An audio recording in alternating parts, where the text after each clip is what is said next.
ETF index mutual funds నేర్చుకుని stock మార్కెట్లో రాణించాలనుకుంటున్నారా? వెంటనే ఈ నెంబర్కి కాల్ చేయండి.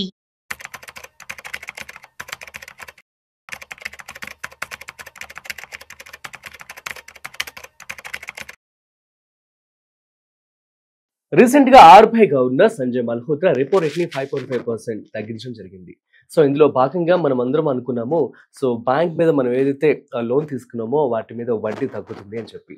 అసలు ఇంకా వడ్డీ తగ్గట్లేదని చెప్పి చాలా మంది కామెంట్ చేస్తూ ఉన్నారు. సో లోన్స్ మీద అదేవిధంగా అసలు ఏ రకాల లోన్స్ అవైలబుల్ గా ఉన్నాయి, సో ఈ రెపో లింక్డ్ ఏవైతే ఉన్నాయో వీటి గురించి క్లారిఫై ఇవ్వడానికి మనతో పాటు ఫైనాన్షియల్ ఎక్స్పర్ట్ అనిల్ కుమార్ బచ్చు గారు ఉన్నారు. సో వారి మాటలో మరింత సమాచారం అడిగి తెలుసుకుందాం. సో హాయ్, హలో, నమస్తే, వెల్కమ్ టు సుమన్ టీవీ. నేను మీ Rajeev Pasupuleti. So hi sir, నమస్తే. నమస్తే అండి. యా సార్, క్వశ్చన్ విన్నారు కదా, రెపో రేట్ తగ్గడం జరిగింది. ఇదంతా కూడా ఒక మంచి విషయం అని చెప్పి అందరం కూడా సంతోషపడ్డాం.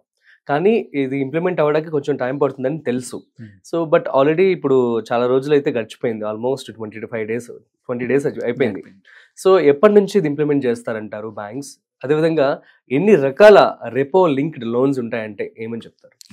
సో జనరల్గా మనకు తెలుసు కొంచెం టైం అయితే పడుతుంది. ఇట్లాంటి రెపో రేట్ తగ్గినాక కూడా బ్యాంక్స్ వాటిని ట్రాన్స్ఫర్ చేయడానికి, లోన్స్ మీద ట్రాన్స్ఫర్ చేయడానికి కొంచెం టైం తీసుకుంటారు. వేరాజ్ వాళ్ళు ఇచ్చే ఫిక్స్డ్ డిపాజిట్ ఇంట్రెస్ట్ రేట్లు మాత్రం తొందరగా తగ్గిస్తారు జనరల్గా. ఎందుకంటే వీళ్ళ రకరకాల లోన్స్ ఉంటాయి. మీకు కొన్ని ఫిక్స్డ్ లోన్స్ ఉంటాయి ఇంట్రెస్ట్ రేట్స్, కొన్ని ఫ్లోటింగ్ ఇంట్రెస్ట్ రేట్స్ ఉంటాయి. సో ఫ్లోటింగ్ ఇంట్రెస్ట్ రేట్స్ తొందరగా తగ్గే అవకాశాలు ఉన్నాయి. బికాస్ అది పేరులోనే ఉంది, ఇంట్రెస్ట్ రేట్ తొందరగా తగ్గే అవకాశం ఫ్లోటింగ్ కాబట్టి. సో ఇందులో కూడా మనం చూసుకుంటే లోన్ టైప్స్ ఫిక్స్డ్ ఇంట్రెస్ట్ లో కూడా అంటే personal loans, credit card loans and margin trading loans, ఇవన్నీ కూడా ఫిక్స్డ్ ఉంటాయి. ముందే వాళ్ళు చెప్పేస్తారు 9.5%. ఎగ్జాంపుల్ పర్సనల్ లోన్ 9.5 నుంచి 20% కూడా ఉంటుంది, 30% కూడా. క్రెడిట్ కార్డ్ లోన్స్ కూడా 24 నుంచి 50% ఉంటుంది. సో దీస్ ఆర్ ఫిక్స్డ్, అంత తొందరగా మారే అవకాశాలు లేదు. వీటికి ఎటువంటి ఈ రెపోతో సంబంధం లేనే లేదు. సో అవి మాత్రం వాటిని క్రెడిట్ కార్డ్ ఈఎంఐలు కానీ మీ పర్సనల్ లోన్ ఈఎంఐలు తగ్గుతాయని మాత్రం ఆశపడడం కష్టం. కాకపోతే ఏంటంటే కొత్తగా తీసుకుంటే మాత్రం మీరు బార్గెన్ చేయొచ్చు. ఆ కంపెనీ తక్కువ ఇస్తోంది, వాళ్ళు ఇలా చేస్తారని చేయొచ్చు. కానీ ఎందుకంటే అక్కడ ఫిక్స్డ్ ఇంట్రెస్ట్ రేట్ ముందే మీకు ఫిక్స్ చేసేస్తారు. అలా కాకుండా కొన్ని కేసుల్లో 2 ఆప్షన్స్ ఇస్తారు కొన్ని లోన్స్ కి. ఎగ్జాంపుల్ కార్ లోన్ ఉంది, loan against securities, mutual funds కానీ స్టాక్స్ మీద తీసుకుంటాము. వాటిని మనం కొన్ని ఏంటంటే ఫిక్స్డ్ ఇస్తారు, ఫ్లోటింగ్ ఇస్తారు. సో అక్కడ మాత్రం మీకు ఫ్లోటింగ్ ఉన్న చోట తగ్గే అవకాశాలనే కొంచెం 1 మంత్ తేడా. ఫ్లోటింగ్ మార్చుకోవచ్చు sir in the middle of loan tenure? Good question, but general గా వాళ్ళు ఒప్పుకోరు, వెరీ రేర్లీ. ఎందుకంటే మళ్ళీ అగ్రిమెంట్స్ అన్ని చేంజ్ చేయాల్సి వస్తుంది కాబట్టి మోస్ట్ ఆఫ్ ద ఎన్బిఎఫ్సిస్ కానీ లోన్స్ బ్యాంక్స్ కానీ ఒప్పుకో.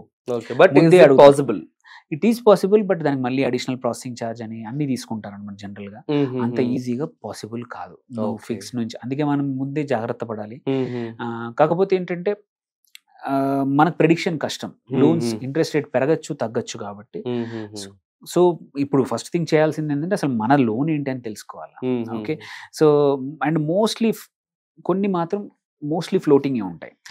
లైక్ ఏమంటారు, loan against properties, mortgage loans అంటాం, అవి యూజువల్లీ ఫ్లోటింగ్ రేటే ఉంటాయి. అందులో మాత్రం ఎక్కువ ఫిక్స్డ్ ఉండవు. సేమ్ వే ఎంఎస్ఎంఈస్ తీసుకుంటాయి కంపెనీస్, ఆ లోన్స్ కూడా బిజినెస్ లోన్స్ కూడా మోస్ట్లీ ఫ్లోటింగ్ ఉంటాయి. అవి మాత్రం తగ్గే అవకాశాలు ఉన్నాయి. సో ఇందులో కూడా 2 రకాల ఫ్లోటింగ్ అంటే ఎట్లా అంటే, ఒకటి ఎంసీఎల్ఆర్ అంటాం, మార్జినల్ కాస్ట్ లెండింగ్ రేట్ అనమాట. దాని లింక్డ్ ఉంటాయి కొన్ని లోన్స్, కొన్ని రెపో రేట్ లింక్డ్ ఉంటాయి అనమాట. సో తేడా ఏంటంటే, లెట్స్ సే ఒక ఎన్బిఎఫ్సి ఉంది, మనం ఒక టాటా క్యాపిటల్ ఎగ్జాంపుల్, ఒక టాటా క్యాపిటల్ దగ్గర లోన్ తీసుకున్నాం. టాటా క్యాపిటల్ తన అప్పు ఏ రేటుకు తెస్తుంది దాన్ని ప్లస్ ఇంత పర్సెంటేజ్, యూజువల్లీ 2%, ఎంసీఎల్ఆర్ ప్లస్ 2%. ఆ హెచ్డిఎఫ్సి బ్యాంక్ దగ్గర లోన్ తీసుకున్నాం మనం, వాళ్ళ కాస్ట్ ఇంట్రెస్ట్ కాస్ట్ 6.5% అనుకుందాం, జస్ట్ ఎగ్జాంపుల్. ప్లస్ 2% వాళ్ళు అంటారు ఎంసీఎల్ఆర్ ఇస్ 2%. అంటే నీ లోన్ మినిమం 8.5 దగ్గర స్టార్ట్ అవుతుంది వెన్ యూ హ్యావ్ మంచి క్రెడిట్ ఉంటే. అలా కాదు, నీకు కొంచెం క్రెడిట్ స్కోర్ తక్కువ ఉంది, నీకు కేపబిలిటీ తక్కువ ఉన్నప్పుడు దాన్ని ఏం చేస్తారంటే ఎంసీఎల్ఆర్ ప్లస్ 3%, 3.5% అడిషనల్గా. సో ఎంసీఎల్ఆర్ ఏంటంటే ఆ బ్యాంక్ కానీ ఆ ఎన్బిఎఫ్సిస్ కానీ మార్జినల్ కాస్ట్ అనమాట, ఎంత పడుతుంది, వాళ్ళు ఎంత తెస్తున్నారు డబ్బులు అనేది దాని మీద డిపెండ్ ఉంటుంది. సో ఇది యూజువల్లీ సంవత్సరానికి ఒకటేసారి జరుగుతుంది. అందుకే మనం ఎంసీఎల్ఆర్ లింక్డ్ లోన్స్ మాత్రం అంత తొందరగా తగ్గవు. బికాజ్ వాళ్ళు ప్రతి సంవత్సరం ఒక్కసారే ఈ లోన్ ఎంసీఎల్ఆర్ డిటర్మైన్ చేస్తారు. దాన్ని బట్టి మార్చే అవకాశాలు. ఈవెన్ దో నీ ఫ్లోటింగ్ రేట్ ఇంట్రెస్ట్ ఉన్నా ఆ floating rate is link to your MCLR అయితే అంత తొందరగా నీ లోన్ తగ్గదు ఇంట్రెస్ట్ రేట్. మరి ఎన్బిఎఫ్సి వాళ్ళు లోన్ తగ్గించకపోతే మనం ఏమన్నా కొన్ని కేసుల్లో చెప్పండి. కొన్ని కేసుల్లో ఏంటంటే మనం కంపెనీ మార్చుకోవచ్చు, వేరే కంపెనీ ఇస్తున్నదంటే లోన్ ట్రాన్స్ఫర్ చేసుకోవచ్చు. If loan amount is big, loan tenure is big, మన చేంజ్ వల్ల ఇంపాక్ట్ మంచి మీనింగ్ఫుల్ పడుతుందంటే చేయొచ్చు అనమాట. సేమ్ వే ఇంకా కొన్ని చెప్పాను, ఏవైతే ఎక్స్టర్నల్ లింక్డ్ అంటే ఇంటర్నల్ ఏమో ఎంసీఎల్ఆర్, ఎక్స్టర్నల్ ఏంటి repo rate linked. So usually banks ఏం చేస్తాయంటే ఎవ్రీ క్వార్టర్లీ, అందుకే repo rate linked fixed loans ఉన్నాయనుకో, ఇప్పుడు మీకు ఇంట్రెస్ట్ రేట్ ఫ్లోటింగ్ ఉంది, అందులో రెపో రేట్ లింక్డ్ ఉందంటే మాత్రం సో నెక్స్ట్ క్వార్టర్ ఎప్పుడు వస్తుందో చూడాలి. ఆ క్వార్టర్ కి ఇంట్రెస్ట్ రేట్ తగ్గే అవకాశాలు ఉన్నాయి. సో అందుకే 3 నెలల్లో తగ్గుతాయని అంటాం. ఎందుకంటే నెక్స్ట్ క్వార్టర్ లో if your interest rate is link to repo and if it is a floating rate మీకు తగ్గే అవకాశాలు ఉన్నాయి. సో ఇంకొక 1.5 మంత్లు ఎవరైతే ఇట్లాంటి లోన్స్ ఉన్నాయో వాళ్ళకి మనం ఈఎంఐలో తక్కువయ్యే అవకాశాలు చూస్తాము. సో మీరు అడిగినట్టు మరి ఎలా అంటే అంటే ఇప్పుడు ఎగ్జిస్టింగ్ ఉన్నాయి మరి అలాంటప్పుడు, ఎందుకంటే సపోజ్ మీనింగ్ఫుల్ గా అందుకే షాపింగ్ చేసుకోవచ్చు. వేరే వాటిలో షాపింగ్ ఎలా మనం కంపేర్ చేస్తాం, ఏదైనా వస్తువు కొనేప్పుడు ఎక్కడ తక్కువ ఉంది, అమెజాన్లో తక్కువ ఉందా, లేకపోతే ఇంకో వెబ్సైట్లో తక్కువ ఉందా, ఇంకొక దగ్గర తక్కువ ఉందా చూసి కొంటాం. లేదంటే ఒక్కోసారి మన దగ్గరలోని ఎలక్ట్రానిక్స్ షాప్కి వెళ్ళి చూస్తాం. సేమ్ వే లోన్ కూడా, మీది హోమ్ లోన్ ఉంది, ఆ పర్సనల్ లోన్ పెద్ద అమౌంట్ ఉంది, పాసిబుల్ ఉంటే ట్రాన్స్ఫర్ చేసుకోవచ్చు. ఈవెన్ క్రెడిట్ కార్డ్ లోన్స్ కూడా, క్రెడిట్ కార్డు వీటికి కూడా మార్చుకునే అవకాశాలు ఉన్నట్టే. సో ఇంకో చోట తక్కువ పడుతుంది అనుకోండి, జస్ట్ కాస్ట్ చూసుకోండి, ప్రాసెసింగ్ ఏమైనా డిఫరెన్స్ ఉందా, అది యాడ్ చేశాక కూడా లోన్ మీకు ఇంకా సేవ్ అవుతుంది.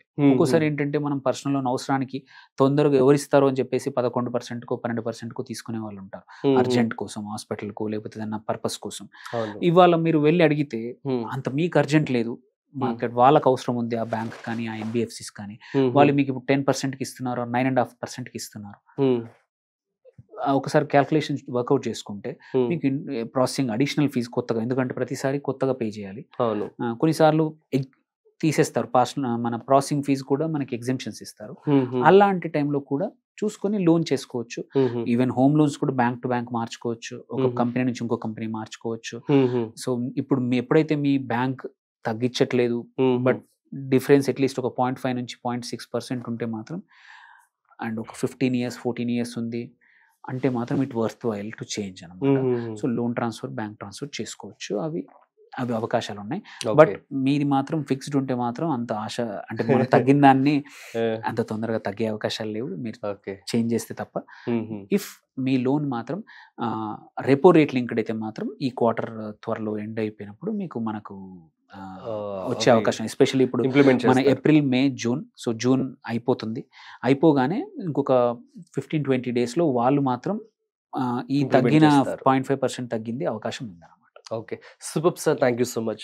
సో గైస్, అర్థమైంది కదా. సో రెపో రేట్స్ అనేవి సో బ్యాంక్స్ కొంచెం టైం తీసుకుంటాయంట సో ఇంప్లిమెంట్ చేయడానికి. సో ప్రాబ్లీ సో ఈ క్వార్టర్ అయిపోగానే నెక్స్ట్ మంత్ 15-20 daysలోనే ఇంప్లిమెంట్ చేసే అవకాశం అయితే కనిపిస్తున్నాయని చెప్పి అనిల్ కుమార్ గారు చెప్పడం జరుగుతుంది. అట్ ది సేమ్ టైం మీరు కనుక ఈ రెపో రేట్ లింక్డ్ లోన్స్ అయితే కనుక సో దట్ మీకు అది వర్తిస్తుంది వెంటనే. లేదు మీరు కనుక ఫిక్స్డ్ కనుక పెట్టుకున్నట్లయితే సో కొంచెం you have to suffer. Or else మీకు కనుక పక్కా కావాలనుకున్నట్లయితే రెపో రేట్ తగ్గించాలి అని చెప్పి సో మీరు బ్యాంక్ లోన్ అనేది వేరే బ్యాంక్ మీరు షిఫ్ట్ చేసుకుంటే తప్ప సో ఈ యొక్క రెపో ఏదైతే తగ్గిందో దాన్ని మీరు యాక్సెస్ చేసుకోవడానికి ఆస్కారం ఉండదని చెప్పి అనిల్ కుమార్ గారు చెప్పడం జరుగుతుంది. సో మీ అందరికీ అర్థమైందని చెప్పి అనుకుంటున్నాను. That's it. సో మరొక ఇంట్రెస్టింగ్ కాంటెంట్తో మళ్ళీ కలుద్దాం. అంతవరకు చూస్తూనే ఉండండి సుమన్ టీవీ.